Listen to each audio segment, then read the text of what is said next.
Fala galera, hoje eu vou responder alguns comentários que eu recebo no canal sobre o mesmo assunto. Eu sou André Maldonado e esse é o canal do JC na Veia.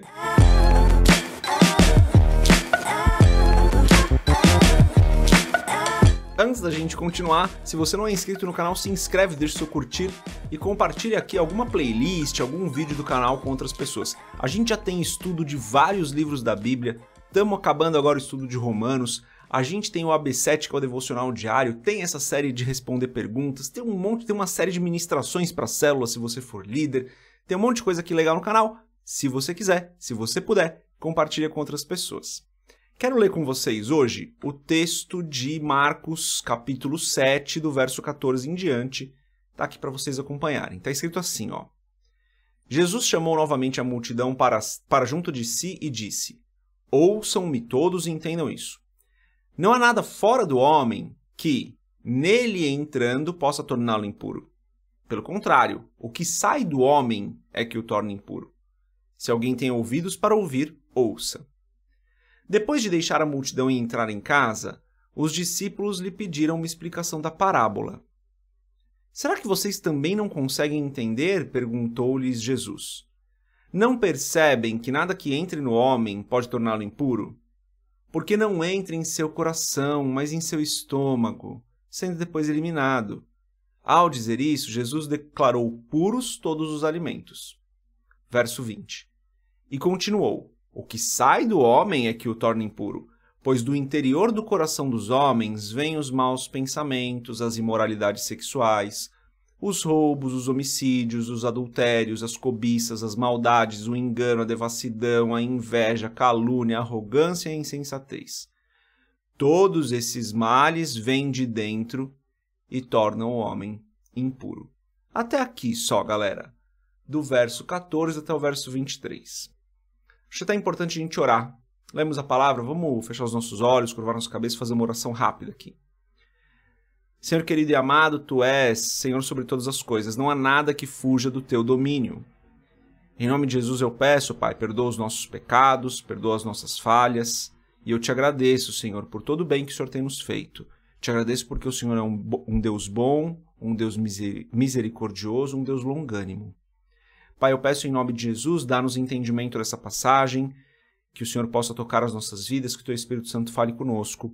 Em nome de Jesus. Amém. Amém, galera. Bom, então aqui Jesus está declarando que todos os alimentos são puros. Não vou entrar na questão de se a gente pode comer qualquer coisa ou não, não é isso que não é essa questão que eu quero entrar, tá? Sei que os irmãos adventistas não comem alguns tipos de alimentos, respeito, não vou entrar nessa questão. A questão que eu quero entrar aqui é como nós, como igreja, já declaramos impuras diversas coisas ao longo do tempo. E aqui eu vou ter que olhar para o lado às vezes porque eu listei algumas coisas que a igreja já declarou como impura ao longo do tempo, tá? Eu vou ter que colar aqui da minha colinha. Bom, tem uma pessoa que até hoje diz que o futebol é coisa do demônio. Porque na Copa do Mundo todos os povos se reúnem e é como se fosse Babel. Beleza? Então, existem pessoas que creem que o futebol, aquele que a gente joga na igreja, às vezes de vez em quando, inclusive, é coisa do demônio. É impura. Vai fazer com que as pessoas adorem uma entidade maligna. Tem gente que falou na época que o telefone foi inventado que o telefone era uma coisa impura, porque acreditava-se que espíritos malignos invadiriam sua casa através do telefone. Teve gente que já falou que o garfo era algo impuro porque tinha uma semelhança com um tridente por causa dos dentinhos. Teve gente que já considerou, gente da igreja que já considerou que o garfo era algo que era impuro. Teve gente que já considerou que o prefixo utilizado nos sites da internet, aquele www, era algo impuro, era algo que seria do demônio, sabe? Porque o W é o 6 e daí é o 666. As pessoas acreditaram nisso já. Teve gente que já acreditou, isso mais lá atrás, né, no século XVI, que ser canhoto era algo impuro. Aliás, não foi só no século XVI não, tá, gente? Até o século passado, no começo do século passado, muitas escolas amarravam a mão das crianças que eram canhotas para elas não escreverem com a mão esquerda. porque isso era impuro, isso não era de Deus. Eu sou canhoto, tá, gente? Eu escrevo com a mão esquerda. Mas acreditou-se do século XVI e aqui no Brasil, até o começo do século passado, que isso era algo que não era de Deus, que as pessoas não poderiam ser canhotas. Teve gente que já acreditou que aquele desenho... Ai, gente, se você é mais novo, você não vai entender. Aquele desenho Smurfs, dos bichinhos azuis, eram algo impuro, que as crianças não deveriam assistir, porque à noite, o que acreditava-se é que à noite, aqueles bichinhos viriam até as crianças, eles mordiam as crianças de noite, era isso que as pessoas acreditavam. Tive que usar a colinha aqui que eu não lembrava dessa. O rock já foi considerado algo impuro, que se você ouvisse rock, você estaria se desviando aí dos caminhos do Senhor, estaria prestando adoração a outras entidades. E quantas bandas de rock hoje nós não temos que são cristãs? A gente tem um monte de banda de rock cristã. A Igreja Renascer em Cristo, final da década de 80, começo da década de 90, fez uma revolução na igreja ao trazer... Foi um dos expoentes nisso, né, galera? Não foram os únicos ali. Mas a trazer o rock para dentro da igreja e converteu muita gente, alcançou muita gente com isso, galera. Mas muita gente foi alcançada. Principalmente na cidade, no estado de São Paulo, muita gente foi alcançada por conta do que a Igreja Renascer em Cristo fez. Não estou falando dos erros, dos acertos, estou falando exclusivamente desse ponto, tá, gente? Muita gente foi alcançada por isso. Mas muita gente pregou por muito tempo que o rock era algo que não era de Deus. Por que eu estou dando esses exemplos aqui? Eu estou conectando com essa passagem. A passagem que fala que não é o que entra no homem que vai torná-lo impuro, galera, porque não entra no coração. Mas é o que sai do homem, que procede do coração, que pode tornar o homem impuro. E daí Jesus dá vários exemplos, dá uma lista de exemplos de pecados. Vou ler alguns aqui, tá? Ele fala, por exemplo, deixa eu pegar aqui, ó, o engano, as cobiças, a inveja. A inveja não vem daquilo que você come, daquilo que você ingere, as cobiças não vêm, o engano não vem, a arrogância não vem, a insensatez não vem. A insensatez talvez, se você abusar de algumas coisas, aí talvez venha um pouco de insensatez. Mas nos seus alimentos, não é isso que vai contaminar o homem, tá? De novo, não estou entrando no mérito de algumas crenças não comerem determinados tipos de alimentos, tá?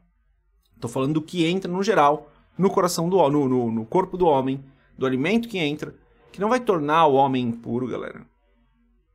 Perfeito. Claro que pode vir de um coração impuro, se você é um glutão, se você come muito mais do que você deveria.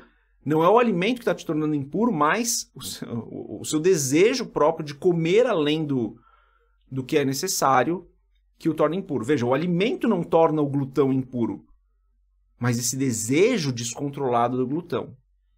Então, o que eu estou querendo dizer aqui é exatamente o que Cristo falou. Eu vou, inclusive, usar as mesmas palavras, tá? Ele fala assim, ó. Não percebem que nada que entre no homem pode torná-lo impuro, porque não entra em seu coração, mas em seu estômago, sendo depois eliminado. Então, ele está falando de alimentos. Não pode tornar o homem impuro. Beleza. Por que eu estou falando isso, galera? Porque tem durante um tempo, principalmente na série de Provérbios, quando eu gravei a série de Provérbios, muitas e muitas e muitas pessoas, galera. Muitas pessoas. Algumas muito educadas, graças a Deus. Algumas que realmente estavam querendo me ensinar. E outras, infelizmente, nem tão educadas. Outras, infelizmente, nem tão cuidadosas com as suas palavras. Falando sobre a decoração que eu tinha. Eu tinha uma decoração, umas latinhas de um energético, daquele energético Monster, da Coca-Cola. Falando que tem um vídeo na internet que a mulher fala que essa lata, ela é do demônio, porque tem o 666, daí ela cria toda uma teoria em relação à lata aí, e como isso está contaminando as pessoas. Galera, eu tenho bastante dificuldade de acreditar nessas coisas, sabe? Falo isso com o maior respeito, mas eu tenho bastante dificuldade de acreditar que por você estar consumindo uma bebida não alcoólica... Veja, eu não estou nem entrando na polêmica da bebida alcoólica, estou falando de uma bebida que não é alcoólica. você está prestando culto para uma entidade maligna, gente. Me parece que é um pouco de desconhecimento bíblico, sabe? Porque aqui Jesus deixa muito claro, ele fala, olha, você está comendo algo, isso não vai te deixar impuro, o que está impuro é o que sai do seu coração. E daí a reflexão que eu faço será que é isso que vai me deixar impuro? Ou será que é eu vir aqui e daí começar a xingar as pessoas que falaram isso? Não vou fazer isso, né, gente? Porque isso seria impureza, sabe? Eu começar a falar mal das pessoas e xingar as pessoas que deixaram esses comentários, não vou fazer isso. Até porque, como eu disse, muitas delas vieram de coração falar comigo, acreditam nisso ou viram esse vídeo aí. É um vídeo que tem muitos acessos. Eu assisti o vídeo para entender a teoria da mulher, tá? Assisti mais de uma vez, inclusive, para tentar captar bem o que ela estava falando ali. Mas eu não concordo com ela não, gente. Ela tá tentando atribuir um produto, gente, algo que seria de Deus ou do demônio, sabe? Olhando para essa passagem da Bíblia de Marcos aqui, eu tenho bastante dificuldade de concordar com ela. Aliás, eu não concordo com ela, tá? Mesmo assim, aquele fundo lá eu já não uso mais. Ainda tenho as latinhas aqui, mas não uso mais aquele fundo que eu usava nos vídeos de provérbios. Aliás, o estudo de provérbios é o estudo mais visto aqui do canal, tá? Se você não fez, faça. Mas o que eu quero passar aqui para vocês hoje, galera, primeiro agradeço as pessoas que deixaram seu comentário, principalmente aquelas que deixaram seu comentário de maneira muito educada, de maneira querendo me ajudar, querendo me ensinar. Agradeço de verdade, galera, muito obrigado pelos seus comentários. Mas o que eu quero passar aqui hoje pra gente é que a gente tem que meditar que é o que sai do nosso coração que nos deixa impuros. Então, o que a gente tem que tomar cuidado, pessoal? A gente tem que tomar cuidado com aquilo que a gente pensa, com aquilo que a gente fala, com aquilo que a gente faz, porque tudo isso procede do nosso coração. Então, o exame que nós precisamos fazer é um exame muito interno, um exame do que eu tenho falado, o que eu tenho vivido, o que eu tenho pensado, como eu tenho agido, como eu tenho reagido. E não ficar tentando olhar para aquilo que entra, sabe? Porque o que sai é o que contamina, porque já está no seu coração. Então a oração de hoje, se você quiser, é essa: Espírito Santo, revela o meu coração para mim, onde que eu tenho que me ajustar, onde que eu tenho que arrumar as coisas. Porque é isso que contamina a minha vida. Não estou falando aqui de um lugar de superioridade, tá, galera? Eu falo muitas coisas que eu não deveria falar, penso muitas coisas que eu não deveria pensar, reajo de maneiras que eu não deveria reagir. Eu não sou perfeito, não. Não estou falando de um lugar de superioridade, estou falando de um lugar de igualdade, onde eu também erro muito. E é isso que contamina, não é o que entra, tá, galera? Claro, tô guardando aqui uma série de coisas, né? Claro que algumas coisas que entram fazem muito mal para a nossa vida, gente. Pelo amor de Deus, não vai achar que eu tô falando assim, não, então você pode usar qualquer coisa aí que não vai fazer mal para sua vida. Guardando essas proporções, né, gente? Tô falando de coisas do dia a dia, coisas comuns, comida, um suco, um energético, tô falando dessas coisas. Mesmo energético, se você tomar muito, vai fazer mal para você. Não vai te contaminar, mas vai fazer mal pro seu coração, porque acelera o seu coração demais. Claro que faz mal para sua saúde se você beber desenfreadamente. É como café. Não pode tomar café desenfreadamente, não pode beber refrigerante todo dia, toda hora, toda refeição, que você vai estragar seus dentes, você vai estragar o teu estômago, vai fazer mal para você. Não vai te contaminar espiritualmente falando, mas vai fazer mal. Então tô guardando essas proporções, né, gente? Tô falando de algo muito mais espiritual aqui do que natural, ok? Tô falando da sua comunhão com Deus, tô falando da sua relação com o Senhor e não de algo natural. Naturalmente falando, se você comer bacon todo dia, 3 vezes por dia, provavelmente você vai ter gordura no sangue. Então, entenda o que eu tô falando aqui, por favor. Mas é isso, faz a meditação nesse texto de Marcos. Aquilo que contamina é o que sai da gente, não o que entra, guardadas todas as proporções. Galera, é isso. Espero que tenha sido útil. Deixa o seu comentário aqui depois sobre o que você pensa em relação a isso. Vamos conversar sobre esse assunto, até porque eu quero saber se eu continuo fazendo esses vídeos de responder comentários ou não. Se não tiver interessante, eu paro de fazer, a gente vai para uma outra série, tá bom? Deus abençoe a sua vida, a gente se vê na próxima, se Deus quiser. Paz!